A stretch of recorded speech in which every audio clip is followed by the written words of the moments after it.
Why are millions of people so profoundly, deeply, and emotionally invested in Punch? Because the audience response to him represents something far more significant about human nature, honestly, than your standard internet entertainment. Yeah, to really see that short circuit in action, you have to look at the comments. The language the community uses is fascinating. It's wild to read. People aren't just leaving a laughing emoji or tagging a friend, right? Right, they are using vocabulary that is usually strictly reserved for immediate family members. Yes. The absolute most dominant feeling viewers express toward Punch is just pure, unadulterated affection. Pure affection. They aren't saying like, oh, what a funny monkey. They are calling him an angel. An angel, a sweetheart. A baby. They call him a baby. Yeah, they speak about him as if he is a physical part of their own household. Which is so bizarre when you think about it. I mean, they check in on his daily life, tracking his meals and his naps, exactly like you would check in on a loved one who, I don't know, lives out of state. Which takes us right into the evolutionary biology of what happens when we look at our screen. Okay, tell me about that, because it feels like a glitch. It is a bit of a glitch. This level of attachment is actually incredibly real for digital content because it signals that a core human nurturing instinct is being activated. Like a biological override. Essentially, yes. Yeah. The brain is using a biological shortcut. There is this concept in psychology called Kinshin schema. Genshin schema. Yeah, or baby schema. It was first identified decades ago, and it describes a very specific set of physical traits, Okay, like what kind of traits? like an oversized head, large eyes, soft features, and clumsy or clingy behavior. So basically the universal blueprint for a baby. Precisely. And when the human brain registers those specific proportions, it honestly doesn't matter if it's looking at a human infant, a puppy, or... Well, in this case, Punch the monkey. Right. The visual input bypasses the logical center of the brain. The part that says, hey, this is just pixels on a glowing rectangle. Exactly. It ignores that completely and goes straight to the mammalian brain. It triggers a release of oxytocin. Wow. It literally forces us to feel care. Your biology is overriding your screen detachment. That makes so much sense. It's like the difference between liking a funny meme and FaceTiming your own nephew. Oh, that's a great analogy. Right. With the meme, you're just a passive consumer of content. You laugh, you scroll, you forget it 3 seconds later. It's disposable. Completely. But when you are FaceTiming a baby in your family, you aren't passive. Even though you are still just looking at a screen, you're actively, emotionally invested in what you are seeing. Because you care about the subject on the other side of the glass. You're leaning in, you're making faces, you're participating. And that's the key right there. When you're FaceTiming, you are a participant. And with Punch, the audience has made that exact shift. They aren't just consuming content anymore. No, they are participating in a parasocial bond. And for anyone who might not know, a parasocial relationship is a one-sided psychological bond, right? Right. It's where a viewer feels a deep sense of intimacy and friendship with a media figure, even though that figure doesn't know they exist. And obviously, a monkey has no idea who is watching him on TikTok. Exactly. But our brains never evolved to differentiate between a face in our physical tribe and a face on a digital screen. So if the cues are right... If the emotional cues are strong enough, the brain processes the relationship as entirely real. But, that intense affection doesn't just happen because he's small. Because, the internet is literally overflowing with small animals. Oh, absolutely. There are thousands of monkeys on social media. Right, so there has to be a very specific behavioral trigger at play here that separates Punch from the rest of the pack. And there is. It comes down to his vulnerability. His vulnerability. Because he is notably smaller than average, right? Yes, he appears incredibly delicate. Yeah.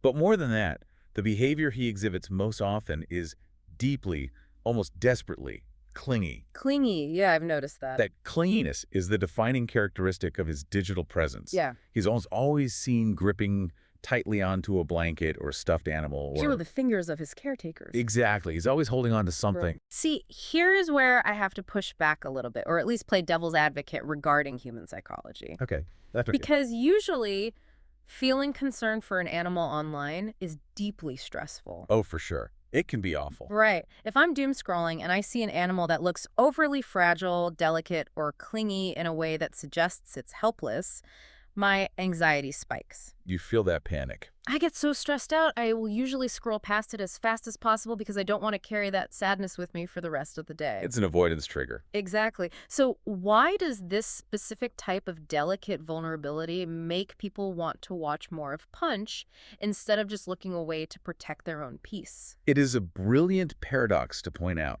and it really cuts to the heart of how we process empathy in a digital space. Because it shouldn't work. It should drive people away. You are absolutely right that concern is usually an avoidance trigger. We flee from it. But in Punch's case, the concern does not stem from distress. Wait, what do you mean? It's not an emergency. The viewer can see that. Oh, I see. So it isn't a panic response. We aren't watching like a rescue video where an animal is pulled from a frozen lake. Exactly. The vulnerability here isn't a crisis. It is an emotional anchor. An anchor. Yeah. Because there is no acute danger, the viewer is allowed to just sit with the vulnerability. It activates what we can call active empathy rather than passive sympathy. Okay, so active empathy, meaning they want to engage with it? Yes. His delicate nature is the exact hook that transforms the audience from casual viewers into virtual protectors. Virtual protectors. Wow, I love that phrasing. You aren't watching him because you fear for his life. You are watching him because his fragility gives you an opportunity to exercise your desire to see something safe. Safe, happy, and protected. Exactly. So the vulnerability isn't a bug in the content, it is the core feature. It's the whole point. It's allowing people to flex an empathy muscle that maybe they don't get to use very often in their day-to-day lives. And it is a deeply rewarding muscle to flex.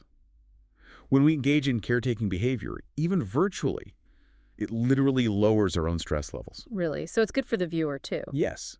The act of feeling protective over Punch provides a physiological reward to the viewer. But, I mean, that entirely hinges on one crucial factor, right? Right. That protective, rewarding feeling only works, and we only avoid that anxiety spike we talked about earlier if we know he is actually safe. Right. If there was real danger, the reward disappears. Which brings us to the environment he is in. Because Punch's vulnerability creates this intense sense of concern, the setting becomes the missing puzzle piece. A context is everything. We can only enjoy his fragility because of who is holding him. When you analyze the community discussions, a massive recurring theme is the profound respect and gratitude the audience has for Punch's caretakers. The zookeepers. Yes, the zookeepers. People talk about the zookeepers almost as much as they talk about the monkey. They really do. They're constantly highlighting this incredibly gentle, nurturing, almost father-son dynamic between Punch and the humans caring for him. You can just see the bond. The audience sees all the behind-the-scenes effort. They see the meticulously prepared meals, the gentle handling, the soft voices. And that visible care is what neutralizes the anxiety. Exactly. It's kind of like watching a trapeze artist. Oh, how so? Well, you can only marvel at their terrifying vulnerability up in the air, doing these delicate, fragile movements, because you can clearly see the giant safety net rigged up underneath them. That's a perfect way to look at it. The zookeepers are Punch's safety net. They allow the viewer to experience the absolute sweetness of his clinginess without the cortisol spike of him being in actual physical danger. That safety net allows a complete shift in the viewer's physiological response. From panic to comfort. Right. Without the zookeepers, seeing a clinging, fragile monkey triggers stress. With them, it triggers warmth. The caretakers actually become integral characters in the story themselves. They're part of the cast.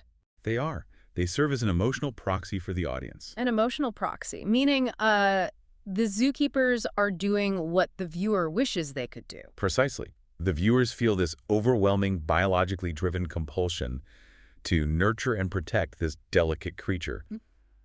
But they are behind a screen. They can't reach through the phone and hold him. Exactly. They can't.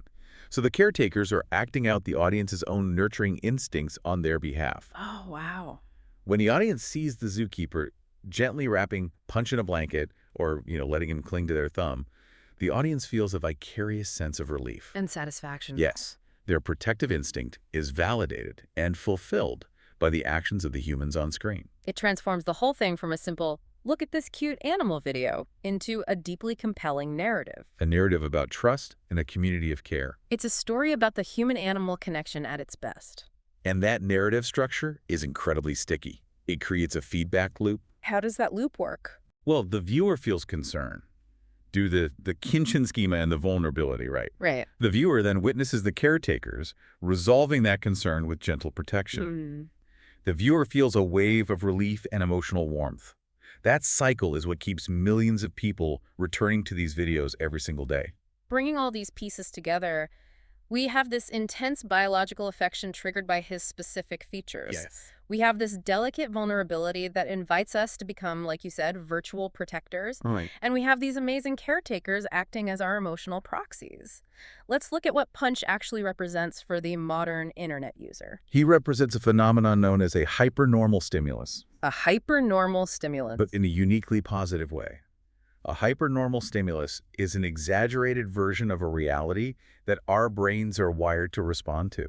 Usually we talk about this negatively, don't we? Almost always. Yeah. Like junk food being a hypernormal stimulus for our craving for calories. Or outrage bait being a hypernormal stimulus for our tribal instincts on social media. Exactly. But punch is a hypernormal stimulus for our instinct to love and protect. Wow. He's a hypernormal stimulus for love. Yes. His standout popularity is built on those specific pillars: profound emotional relatability, visible, healthy bonds with humans, and a sense of absolute innocence. He provides comfort. He provides connection. It really seems like he offers a kind of emotional escape hatch for viewers. He does. People are experiencing meaningful, genuine moments through him. So what does this all mean for you, the listener, today? It's an important question to ask. Is Punch effectively giving people a low-stakes, highly accessible way to experience genuine empathy and comfort when the rest of their digital lives might feel chaotic? Or angry, or just totally overwhelming. Right. Think about the typical digital experience today for the average person.